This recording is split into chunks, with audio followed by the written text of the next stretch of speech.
So we have Phil coming on next. You want to go ahead and introduce him, Alan? Why am I always the one to introduce Phil? Only you just have the most history with the fella. I've known him for 40-something years. So, yes, we used to live together. I said, Phil, how do you just get up there in front of an audience and speak? He says, it's just like this. You open your mouth and it just comes. Right, Mr. Phil? Dr. Phil? That's right, Alan. It's good to see you again. No, we do have a history. I was the best man at your wedding. Don't forget that. That's right. And you usually show a copy of my book, but you don't have to. But you lost that copy. No, he's got it. I have it around somewhere. People need to start using their imaginations more. So here it is. You're so contact. Good. You're so good. The realities of extraterrestrial something or other. Right? Anyway, Phil, I'm happy you're here with us. It's always an evolution. What are you talking about today? Take us beyond UFOs. Thank you. Beyond UFOs. Well, let's talk about why contact is so important these days. Can I share the screen? You should be able to. Yes. Okay. Let's talk about a greater context here to understand why it's so important that we understand the true nature of contact. Many of the things that Geraldine was talking about, I tell you, I love to follow. I'll follow Geraldine anywhere. She was just amazing. All of your speakers, we really do have something to add to the mix. And it's very important that everybody watching right now, listening in, know that you have a place in this. Know that you're here by design. And there is a design. There is a design to the original immortal angelic human. We were created for a purpose. We were created for very, very special purposes. And the reason we're moved now to come together, to be together, that we consider ourselves stellar kin, or even just birds of a feather, or these types of things. By the way, just a little footnote. I literally woke up 3 minutes and 29 seconds ago. You can ask Neil. I mean, not that he was right there, but I'm just so... You don't have to tell us the details. Okay. Thank you very much. Just want to, I want you to hear it from the horse's mouth. Okay. There's a reason here that we're so moved to understand the true nature of contact, and really beyond contact, beyond disclosure, really understanding, certainly at this critical juncture in our tenure here as embodied souls, who we are, where we come from, why we're here, what our purpose is, what the evolutionary path of human consciousness is. Well, this is a big piece of it. We are in the middle, and I know, Geraldine, you mentioned the year 2042, very, very important. This was one of the first charts, I think it was in one of our first chart packs, that we talked about the opening of the 7 seals. This is Earth's 7 primary vortices, their opening and closing schedules, all right? What's happening on this planet now, we know this as a stellar bridge, or a stellar activation cycle, which means it's an alignment of interdimensional stargates. And one of the names for those interdimensional stargates is the Templar. We have a set of stargates, portals, gates, passageways, stargates. On the Earth, at the Earth's core, there's a very, very important stargate called the Halls of Amenti, the Flame of Amenti. Some people call them St. Peter's Gates, the Heavenly Gates. Here's the thing, that at certain times, maybe about in time cycles, in about every 26,000 years, there's an alignment. I won't say it's a vertical alignment of these interdimensional stargates, but there is an alignment of these stargates. And through these stargates, which are basically black and white holes, when consciousness wants to move from one dimension to another, or one universe to another, you project your consciousness through sets of black and white holes. We all know about the black holes. It's a contracting vortex. It's a magnetic vortex. And a lot of people think that's the end of the story. Well, it's not. At the midpoint of every black hole, or when you get into the black hole, you change polarity and you go out the electrical white hole, just like our chakras, just how the chakras work. You go in the black hole, out the white hole, in the black hole, out the white hole. This is how consciousness moves. all right, through time, through space, let's say. Now, we're in a time cycle now, what people call the shift of the ages, an ascension cycle, which is technically called a stellar bridge. You have a bridge, you have an alignment, not vertical, but it is an alignment, an energetic alignment of these interdimensional stargates. Okay. And through these stargates, frequency from the higher dimensions, from the higher universes, is coming into the earth and coming into us. And it's very important, everybody watching right now, listening in right now, to understand that when we talk about frequency, and Alan, when we talk about frequency, yes, we're talking about energy, but we're also talking about consciousness. Everything is consciousness. We live in seas of consciousness, but much of that consciousness hasn't taken shape in our world. How it takes shape in our world, in our lives, in our holograms, is through our power of thought. Everything exists, but in a state of potential creation, in the void, let's say, which is what the Black Madonnas in a way represent. With our power of thought, with our God-given power of thought, we can begin to shape that consciousness, which in its natural state is not shaped, has no form. Wallace Wattles, all the new thought authors, all the sources that we know, we understand today is the law of attraction, talked about the unformed substance. It is the void, that God, that mind is still. It's in a sort of not a dynamic phase. It's in sort of not an active phase. With our power of thought, we can invoke from the void that which is formless and give it form with our thoughts. This is why we have to be, especially in these days of mass contact, and a lot of us are being contacted. A lot of us are the contactors. We are the ones, in a way, that are trying to make contact with others of like minds. Okay, we literally invoke from the void that which is formless, and we begin to give it form with our thoughts. The thoughts take the shape of their creator, of their origin. It's like the genie. Remember, the genie has to fulfill the thought. It doesn't judge it.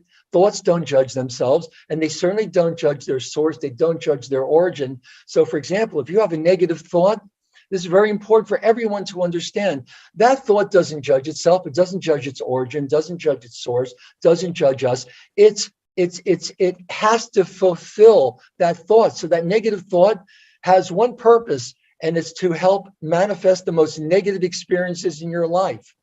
Okay? Every thought, the master key, Charles Haanel, the master key, every thought is impelled by its nature to objectify itself in an objectivity. It has no choice. So we need to be much more responsible with these thoughts now, since we're being called on. The best parts of ourselves are being called on to come together now to try to fulfill our true evolutionary paths. Now, again, so we're in a time cycle now, usually happens every 26,000 years, that these stargates line up, and higher frequency, energy, consciousness is streaming through these stargates onto the earth and through our bodies. For that to happen, you have to open up the 7 seals. Now, the 7 biblical seals, this is what I think John in his Revelation is talking about, beloved St. John. The chakras are always open, but there are frequency seals over these chakras. And this is why many people and groups go to these areas. These are, at least my reckoning, many people's reckoning, of the Earth's 7 primary vortices, their opening and closing schedules. So again, as you can see here, the stellar bridge alignment, this is an interdimensional alignment of interdimensional stargates, starting with the sun and the earth. The sun, Sol, is a 4th dimensional stargate. Then it will come together with, line up with the Pleiades, Alcyone, the central sun of the Pleiadian system, that's 5th dimensional. Then Sirius, I think it's Rabazad, I think is a Syrian central sun. Then that's 6th dimensional. So see, when we talk about Pleiades, when we talk about Syrian star systems, yes, they do exist in our 3-dimensional universe, but they also exist in higher harmonics. So when people basically talk about Pleiadians. They're talking about fifth dimensional races. Sirius, sixth dimensional races. Sirius A, Sirius B. Arcturus, seventh dimensional. Orion, eighth dimensional. Andromedan, ninth dimensional. And the cradle of Lyra, or Lyra, 10th, 11th, and 12th dimension. 10th dimension is Lyra Vega. And I don't want to get on anybody's wrong side here, but the vegans are not necessarily vegan. You know, Alan, it's really true. The 10th dimensional vegan, of course, their meat is Have you had their chicken soup, Phil? I'm kidding. higher frequency. Remember that old joke? She's the woman standing at her husband's grave, right? It says, "Give him some chicken soup. Give him some chicken soup." Guy says, "Madam, it wouldn't help." She goes, "Wouldn't hurt." Okay. Anyway, okay. I'm a little rusty on my old Jewish humor, Yiddish humor. Okay. Maybe you can tutor me a little bit. Anyway, I love you, Alan. He's still the best. If I were to get married again, you would still be the best man. Oh, thank you. Well, you already are married, so anyway, go ahead, continue. Okay. We're in the middle of vortex changing. We're talking about here in Singapore, if you're Islamic, of the Islamic faith, you can have 4 wives. I just have 4 wives, but she has 4 distinct personalities. We're doing, okay, here we go. Now, okay. Thanks for sharing. John, it was interesting that on the Isle of Patmos, when he was exiled, St. John Beloved, he had his revelation in that cave. Do you know what grows for the people that have been or haven't been to the Isle of Patmos? Do you know what grows wild on the Isle of Patmos? Probably the most potent psychedelic psychoactive substance on the planet, the fly agaric, the amanita mushroom. So I'm sure if the staple of your diet is the Amanita muscaria, you're going to have lots of visions. I would love to bring a group, maybe next year, the year after, to Patmos, do some shrooms, and just get our own revelations. Well, here it is. These are the frequency seals. Thank you very much. The stellar bridge alignment infuses Earth with progressively higher dimensional wave spectra. Now it causes the seals of Earth's 7 primary vortices to progressively open. So as you can see, as each vortex opens, the dimensional wave spectra associated with that vortex begins running through Earth's electromagnetic fields. This is what's raising the particle pulsation rhythm of everything on the planet. And this is where you're getting periods of time acceleration and dimensional blending that's affecting everything on the planet. So basically, more or less, the chakras are always open, but the seals, there are frequency seals over the chakras that have their opening and closing schedule. It's like if you want to get to the present, you've got to untie the ribbon first. Now, the first one is located at the Painted Desert in Arizona. This started its opening cycle in late 87. See, this was a lot of what the harmonic convergence was about. A lot of this was in the Mayan information, Bishop Landa. A lot of these people, hold on, I got to put the charger on. Knew about this, knew about the foundation for the law of time, knew about this. We did a lot of lectures and presentations together, Jose Arguelles, knew much of this information, that a lot of it was about the Earth's vortices beginning, or the frequency seals over the Earth's vortices beginning to open. This is an essential component of the ascension cycle we're in now, this stellar bridge. Now, the Native Americans out there, they know that it's not Sedona. Sedona is a very, very powerful vortex. You can access the Painted Desert through Sedona pretty easily, but they know out there that the Painted Desert is the major vortex. Now that started its opening cycle in late 87. A lot of stuff went down in 87, the beginning of 88. And you'll notice that the first of these vortexes is the last to close. See, this is the injunction, will the first be the last? John may have been talking about the papal succession, the male succession of the popes, like St. Malachy also, where Francis is the last of the male succession of popes. I believe that Mary Magdalene is still alive. She is in a mountain in the Pyrenees. I don't know the exact location. No, I really, really don't.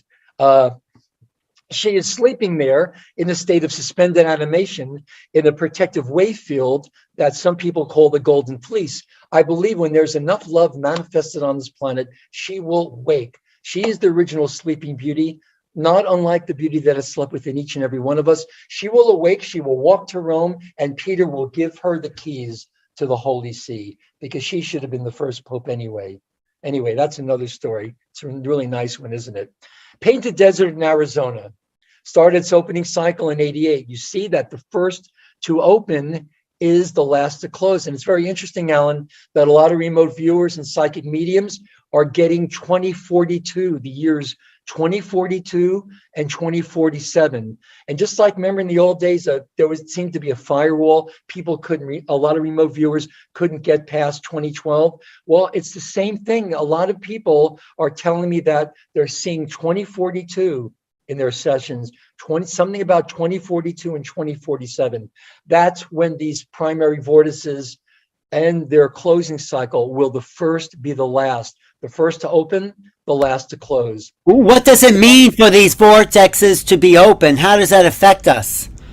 Okay, what we're experiencing now, because of this lineup, this alignment of interdimensional stargates, for this higher frequency, this higher dimensional frequency, for these infusions to come into the earth and through us, raising our frequency, enabling us and the earth to ascend.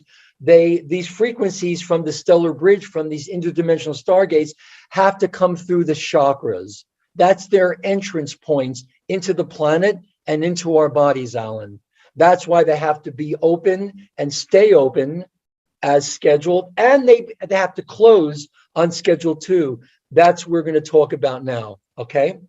So Painted Desert is the first one. Then Jerusalem, Israel. Interestingly enough, Jerusalem, Israel has a lot to do with controlling the emotional body of the planet, just like our second dimensional emotional bodies are really the control grid. Each three-dimensional, what we call Huva body, or spherical electromagnetic domains that hold 3 dimensions of our consciousness, seem to be controlled by the middle dimension. So if you understand this more fully, Jerusalem, Israel has a lot to do with the emotional body of the planet. This is why it's so sought after. This is why it's been this prized location, the real estate itself, not just of all the major religions, all throughout time. Jerusalem, Israel has been sought after, because if you have control of that real estate, you have control of the frequency seals, what goes in to the earth, what is allowed to go into the earth to raise the frequency, the consciousness of the earth and everybody on it. Jerusalem, Israel started its opening cycle in 1992. And by 1996, the chakra was fully open, and to answer your question fully, to receive the frequencies coming in through the stellar bridge, which is that alignment of interdimensional stargates. Oh, can everybody hear that alarm? I need to turn this off. Hold on a second. Ponder this for a moment. It wasn't that loud, Phil. We're waiting for Phil Gruber to return. Okay. Okay, now remember, these are the major chakras on the planet. They relate to our chakras, and they need to be fully open to receive the frequencies coming in from the higher dimensions through the central suns of all these higher dimensional universes. First, our sun. Our sun is a very powerful and important stargate, 4th dimensional stargate. All planets and all suns have at their cores stargates.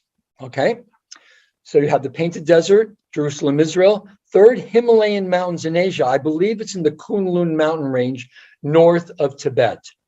Started its opening cycle in 1996, fully opened in 2000. And here's the thing, they've got to open. A lot of groups come to these locations and they come to help, and they do help because they know what to do to help these frequency seals to open.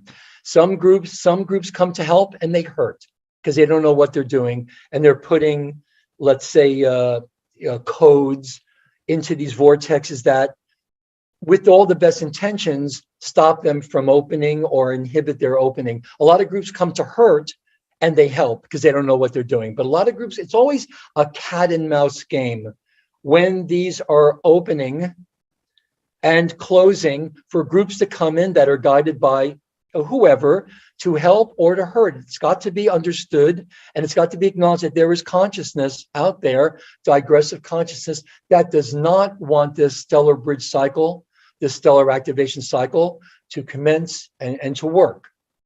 That's because there are many, many agendas going on. There are three primary agendas. I think we'll talk about this at the next summit.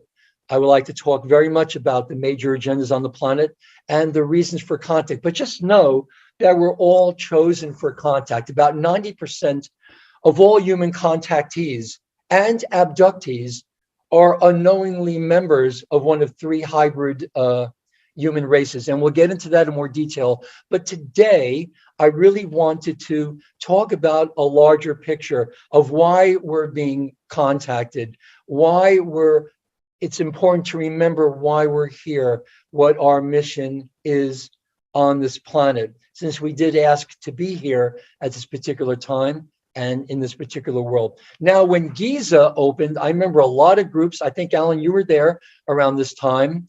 99, 2000, I went with Trisha and Duncan Cameron. I think it was, what, 90? I think it was 92. I think it wasn't 92, 93.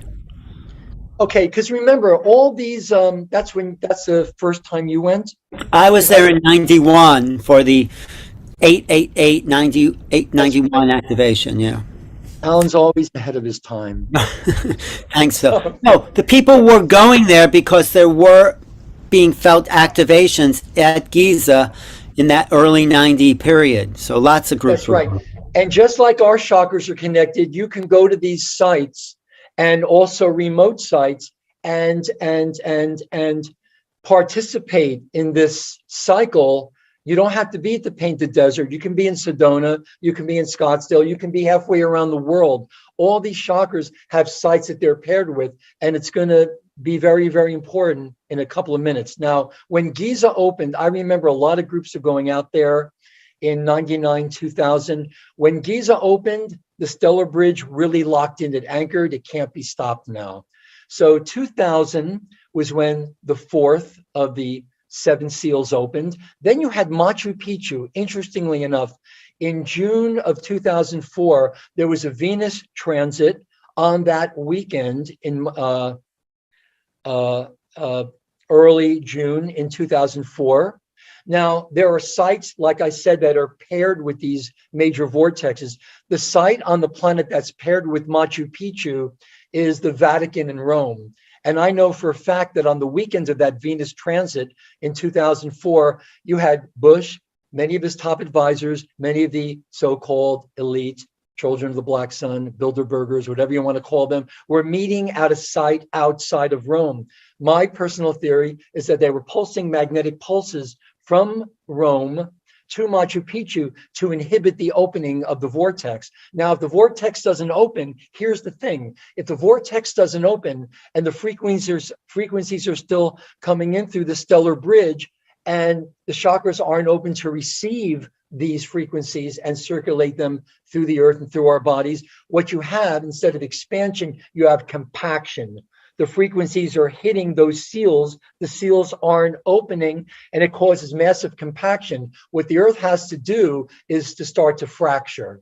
Even when they're circulating through the earth grids, if it hits a block, a big karmic block or something like that, if it's any kind of blockage or electromagnetic block, it's just going to build.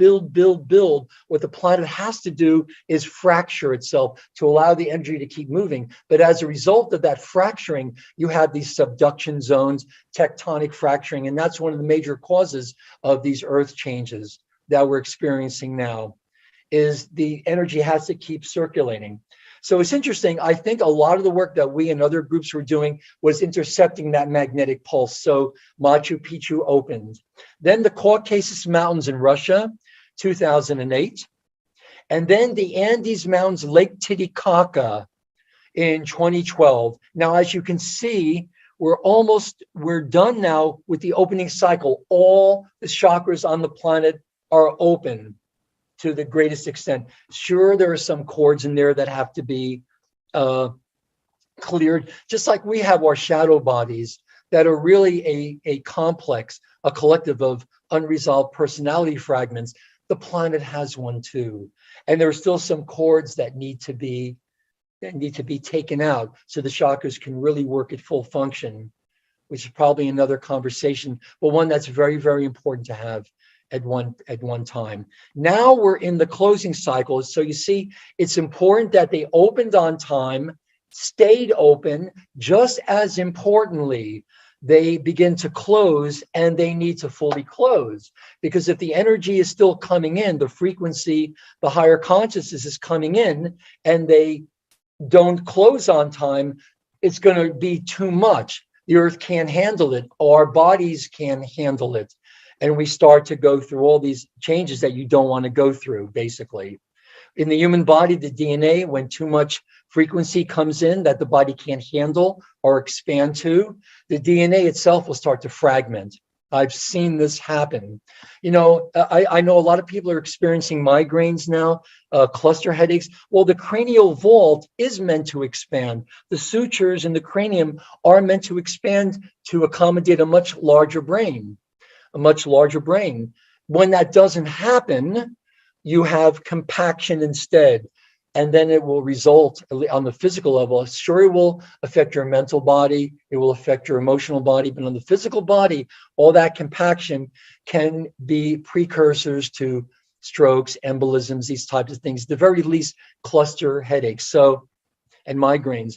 So they all, and it's interesting, will the first be the last? The reason that the seventh vortex has to begin its closing cycle, it's the frequency seals. Chakras always need to stay open. If someone says to you, your heart chakra is closed, you might as well make your will right now, or you should have made your will sooner. None of the chakras are closed, but the access to it, the regulatory mechanism of the chakras cycling energy up and down the dimensional scale, if that's somehow compromised, it's not that the chakras are closed, but the access to it is really is closed to one extent. So the reason that the Andes, Lake Titicaca had to close first, because the higher dimensional frequencies are coming through. Very easy to handle the first three, even the first four that handle dimensional energies 1, 2, 3, 4, and 5. Because we're working on those DNA strands now anyway. When you get to the higher dimensional frequencies that are coming through the Pleiades, through Sirius, through Arcturus, and those people that had the DNA activated to those higher levels will be getting information in from those higher dimensions and those higher aspects of ourselves. Yes, the question was put to me, am I an angel? Yes, you're an angel. You're an earth angel. Yes, you have simultaneous identities here in a three-dimensional universe. I think when a lot of people talk about past lives, it's true that many people may have past lives, but if you've come from the future, remember, each angel in this next higher universe sends down, projects 12 parts of itself into the next lower harmonic universe, which is ours. And different time, space, locations, different coordinates are chosen. So those other 11 are members of your incarnational or soul family. They're not our past lives. They may live in the past, but they are simultaneous, separate identities that just happen to have chosen past times. If you have another self or an identity that's part of your incarnational family or soul family, to them, we may be their higher selves. You know, you understand? When the angels have past life therapy, when they're on the couch, when they're on their semi-etheric couches having past life therapies, who do you think they're contacting to make more sense of their lives in the future? They're contacting us, because the truth is, the angels, the archangels, the avatars, the rishis, the masters, they're all higher and higher future parts of ourselves. Well, not the ascended masters. They have evolved. I didn't think angels had lives, Pavel. I thought they were all not incarnate souls. Oh, they do. They have lives. They have. I've met your angelic self, and it's still a 6th floor walk up.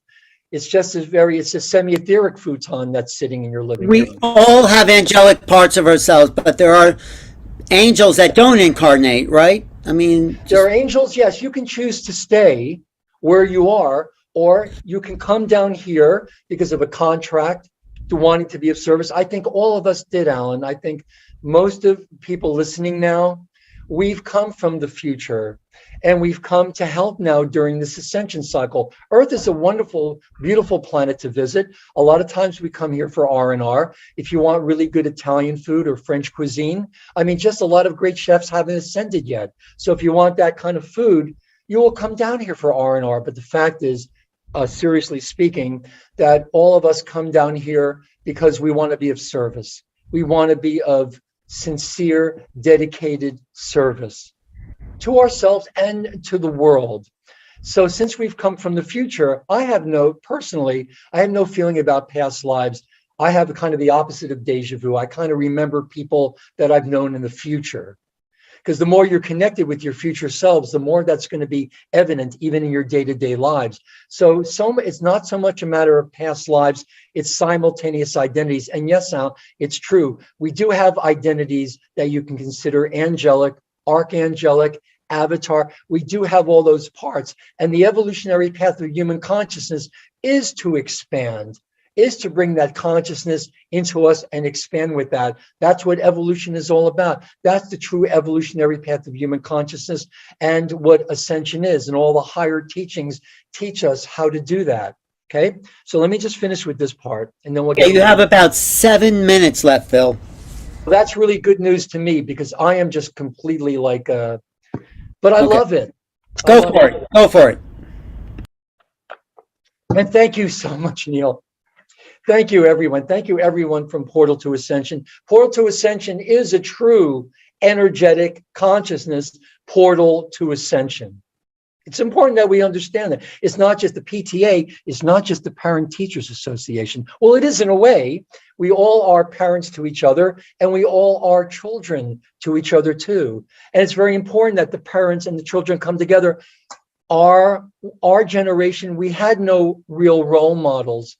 You know, not like our children do now, especially those of us that have children and grandchildren. We need to be mentors to them. At least we have a frame of reference to understand what's happening now, what contact is, why contact is happening, why people are chosen for contact, what kind of agendas are out there. So you see, the seventh of the chakras is the first to close because it handles the highest frequency. If this wasn't closing on time, you'd have too much frequency on coming into the earth, circulating through the earth and through our bodies, that it couldn't handle too much energetic compaction. See, it's just as important that they close on time as they open on time. They had to open on time, stay open, become as fully open as they could be by these dates, more or less. And then they start their closing cycle. And as you can see, the last to close is between 2042 and 2047. And this is why we're getting a lot of those dates in remote viewing, psychic mediums, in contact experience. They're telling us we really got to get our stuff together by 2042, 2047, because that's when the cycle ends. And if we haven't accomplished what we really need to accomplish, then we wait a whole nother 26,000 years. That's important to understand. And also it's important to understand a lot of us are getting contact because we need to understand the connection between Earth and its parallel. We live in a time matrix and there is a parallel time matrix. And the mechanism that regulates consciousness flowing between both universes, there is a parallel Earth and there's parallel us's either. There are parallel us's there. Just like our chakras up and down, the vertical mechanism regulates the flow of consciousness up and down the dimensional scale. There is a horizontal regulatory mechanism, and that's the front and back cones of the chakras regulate the cycling of consciousness between us and our parallel universe. Our universe is magnetically based. Theirs is electric. Ours is particle. Theirs is antiparticle. Ours matter. Theirs is antimatter. And that mechanism regulates the exchange and the flow of consciousness back and forth. We're always flashing on and off. between us and our parallel selves. That may be another conversation, but here's the key. What we have been told, and what many people have been told throughout time and in contact experience, is that yes, there is a parallel reality, a parallel Earth, in which it runs a few years ahead of ours, in which it is already under a form of draconian, insectoid, one world order. And what usually manifests on parallel Earth manifests on our Earth. The good news is that doesn't have to manifest on our Earth. The reason it does manifest on our Earth, because the condition of karma manifested is by what we call miasms. What miasms actually are is a buildup of anti-particles, antimatter, electrical consciousness in our magnetic particle matter world. So understand this. So if our parallel reality, if parallel Earth is already under a form of draconian, insectoid, whatever, one world order, when we create karma on an individual or collective scale, we mess with that mechanism that cycles consciousness, right? And we have a buildup of not just antimatter, antiparticles, a buildup of parallel Earth consciousness in our Earth. And this is why you see the infrastructure of this one world order manifesting here. Of course, there's a lot of other explanations, and there's a lot of facets to this. Like, for example, the force matrix transplant of draconian consciousness into human consciousness. Well, that used to be accomplished, and a lot of contact and abduction experience was to mine a recessive gene, especially in races that we call a hybrid race called the Belly Kudim, a ruby sun race. Most of abductees, the rationale for their abductions were to harvest this recessive gene that allows a draconian consciousness to take over a human consciousness. But now technology is at a point where there are genetic windows of infiltration. So make that what you will. The good news is that we're beginning to awaken to who we are, why we're here, what our purpose is, and still is, always was. Remember, life streamed into this time matrix 950 billion years ago, and that was simply the last time that life was allowed to stream into our time matrix to re-begin the process of evolution by the founders races. Who knows how many 950 billion year cycles there have been. And that original Emerald Covenant, that original co-creation agreement between the founders races, it's been restated many, many, many times. The coming of the Indigos is another restatement of that old, very, very special covenant. Our purpose here is to be custodians and guardians of the interplanetary Templar, the Earth stargates, because the Earth stargates give you access to the interdimensional stargates. Contact is all about trying to help us, at least pro-human contact, which there is a lot, trying to help us understand what our purpose is here. The fact that we are here implies that there is a purpose, and there are higher purposes. This is the reason, through Portal of Ascension, through new realities, this is all bringing us together, because we need support now like we've never needed it before. And there is all the support we need. We also need to start learning how to think correctly, so we stop creating the karma and the Earth collective karma that's going to inhibit that mechanism that cycles consciousness between us and parallel Earth. We need to be sovereign to ourselves. We need to be empowered, and we need to learn certain truths about ourselves that will really help us to fulfill the reasons that we were created. We were created as a guardian race. We were created to help the races that had fallen into digression.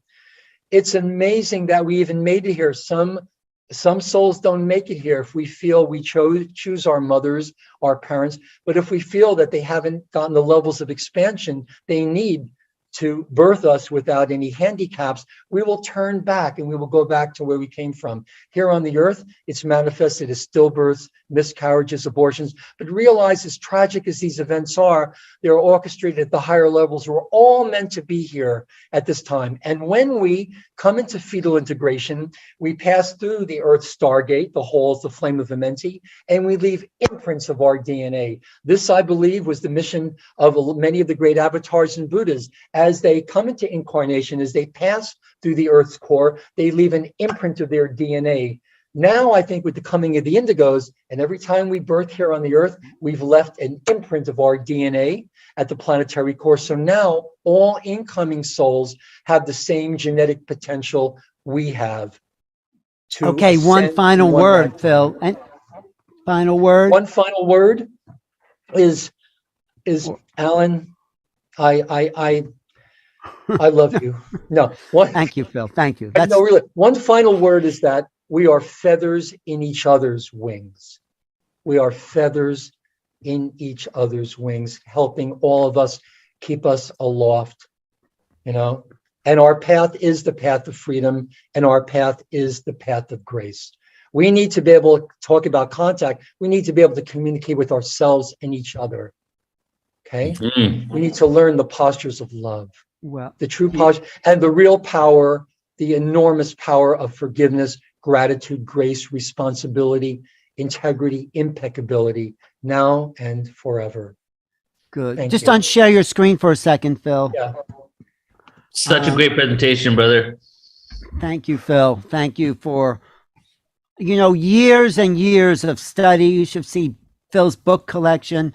This just doesn't pour out of his mouth. It pours into his head so it can pour out of his mouth. Like, you've been a student longer than Neil's been alive. True that. And I love how you told the old man the other day. Anyway, what's that, Neil? What were you saying? Just said I love that ending, feathers in each other's wings. That's so beautiful.